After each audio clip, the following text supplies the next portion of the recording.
Guess what, ABC viewers? Right now, the people who bullied you in high school are watching something called the State of Origin. The Queensland players have a set of numbers on their sleeves, which I thought was their concussion count, but is actually a postcode and part of a new ad. I've been kicking around this area for about a decade purely because of the river system, the islands, the rainforest. The community support is quite overwhelming. Everyone is happy to help. I'm Jesse and I give a 4X about Babinda. Fans of 4X have gone to great depths to rep their postcode, like this couple who seem to have drunk 40 beers before a romantic drive home. Russell, how did they get people to give a 4X? I really love this. Yeah, it's nice, isn't it? I really love it. So when you drink beer, you're not really drinking the beer. You're drinking the proposition. You're drinking.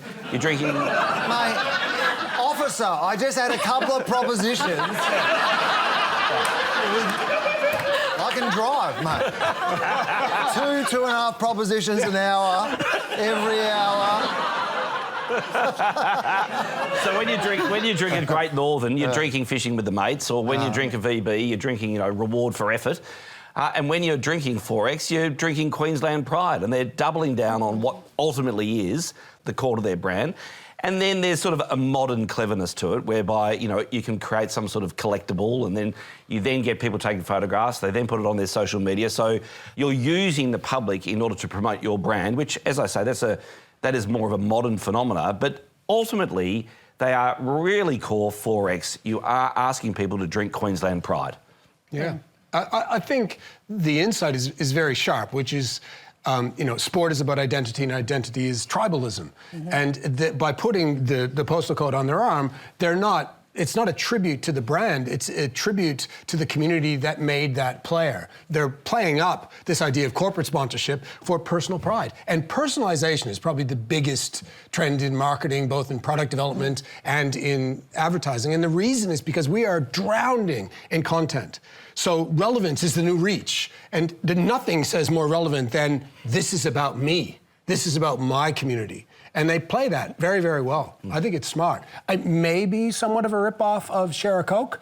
I think it's right for the brand, though. In terms of the Share a Coke thing, I mean, the part that sticks for me is that you have to smash at least 4 beers to be able to show your postcode. So that feels very on-brand and 4X for me. So it's a little different to Share a Coke in that respect. Yeah. I find, if I look through State of Origin, a lens as a woman at State of Origin and beer advertising, I look at State of Origin and it's usually about rivalry. It's quite intense competition. It's aggressive. And it's very much us versus you. There's this dividing thing that happens. There's division. Yeah.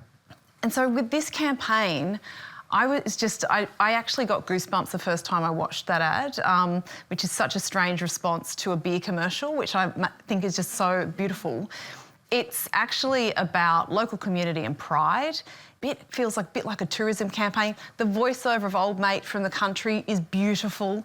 It was just a really well-executed ad. And I think that some brands can get caught up in sponsorships where they try to reflect the creative approach that they've sponsored. And actually what we saw here was something really different, and I think it's much more meaningful, it's much more about pride, and it's much more longer lasting than the length of their State of Origin sponsorship. It's a stalker's dream, isn't it? Yeah. That's where he's from.